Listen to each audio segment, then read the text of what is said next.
Ahora la más cordial bienvenida a un analista, escritor muy conocido, Marwan Soto Antaki. Mi querido Marwan, ¿cómo estás? Buenas noches.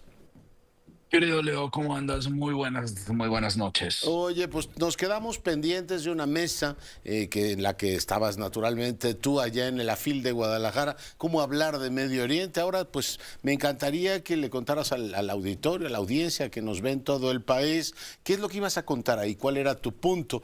Todavía no había caído el régimen de Bashar el-Assad, que es otra novedad que te pido que comentes con la audiencia. Pero, ¿cuáles son los temas centrales que ibas a plantear a la audiencia en aquella mesa, Marwan?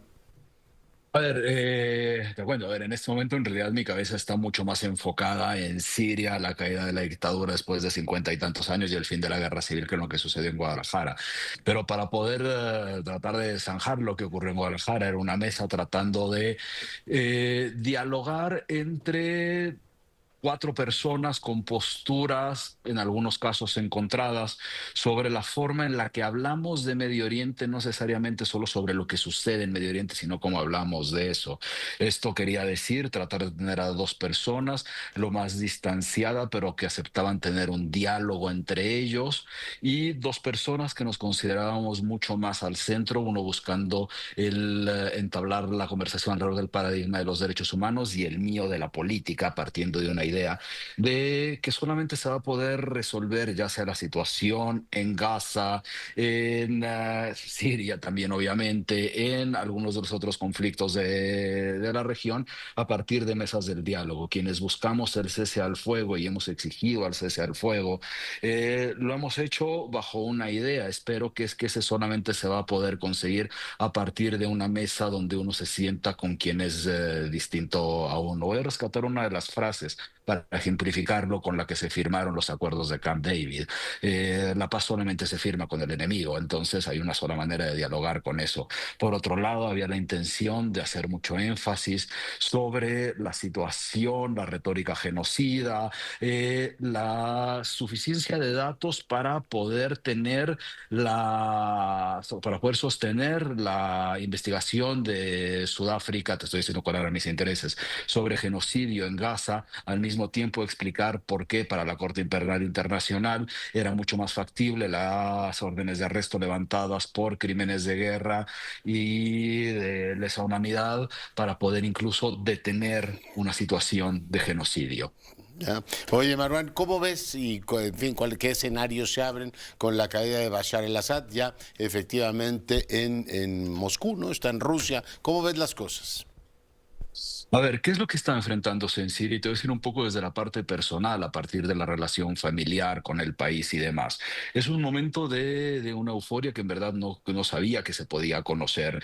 Creo que ninguno de nosotros, de los que tenemos relación con el país, creímos escribir en algún momento que Assad había caído.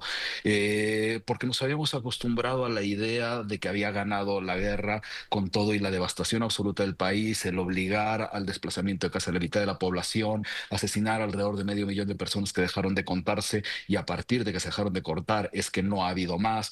Se han difundido a lo largo de las últimas horas las imágenes de la cárcel de Sednaya, cerca de Damasco, que era la cárcel sobre todo para presos políticos, donde se han encontrado los cuartos de tortura, con torturas que incluso inventó el propio régimen en estos años, ¿no? De ahí hay que entender la alegría de la población y de las diásporas. Hay arriba del 30% de la población siria que ya no vive en territorio sirio, que han estado de refugiados, de migrantes, etcétera. Entonces, lo primero es hacer un énfasis en que hay una población que por primera vez en más de 50 años duerme sin un Assad a la cabeza. El liberarse de una dictadura en verdad no es poca cosa. Se tiende a decir muy fácil en México la palabra dictadura y la dice quien no ha tenido la menor relación con una. En verdad, el vivir sin una dictadura y que por fin haya habido gente dentro del país que ya no tenga a un Assad como líder del Estado no es poca cosa. ¿Qué es lo que viene? Lo que viene es complicado, primero porque se trata de reinventar el país de todas las formas imaginables, y no sabemos en qué va a terminar eso. ¿Quiénes han llevado esta operación de derrocamiento del régimen? Una de las facciones de oposición conformada por facciones yihadistas, hay que tomar eso en cuenta, Sí. cuyo líder proviene de Al Qaeda, del Estado Islámico, pero que al mismo tiempo se distanció, peleó con ellos, y que es lo que han ofrecido y es lo que habían tratado de hacer en la región que controlan del país, es un gobierno bajo una promesa secular de un régimen de transición con instituciones, una especie, podríamos llamarlo, una evolución de un yihadismo burocrático, tecnocrático y secular. Si eso es posible, no tengo la más remota idea. La verdad, estamos en un terreno absolutamente desconocido. Lo que sí sabemos ahora es que entonces ha habido ya avances para un gobierno de transición entre el viejo primer ministro y un primer ministro designado por este grupo, que ya empezaron a entablar algunas conversaciones, que ya se ha dado aviso de que no va a haber ningún tipo de persecución a otros grupos religiosos, dando pie a la secularidad,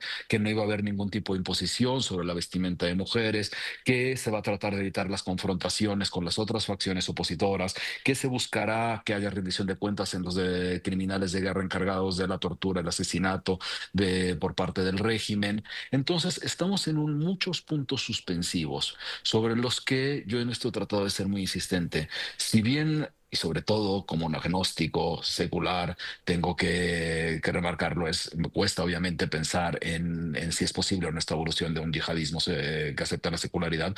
Tengo que reconocer de forma obligada que confío en una sociedad siria que está muy amaestrada en los caminos del autoritarismo y del terror, los conoce mejor que casi ninguna sociedad en este momento en el planeta. Mm. Entonces, a partir de estas reacciones, las que hemos visto en las calles, tenemos a una sociedad que no está dispuesta a pasar por el mismo camino. No, y hay que ver si empieza efectivamente a reactivarse económicamente y las manos externas. Hay mucha gente interesada en Siria, Muchísimas. Rusia, Israel, etcétera. Si los dejan llevar un proceso que pueda terminar, estaba pendiente Assad desde que arrancó la primavera árabe. Recuerdo que decían caerá Siria o no cayó, tardó en caer, pero finalmente cayó. Bueno, pues tendremos ocasión de seguirlo comentando. Marwan, te mando un gran abrazo. Querido, muchas gracias. Gracias, Marwan Soto Antaki, hoy comentando con usted esta caída del régimen de Bashar el-Assad. Y bueno,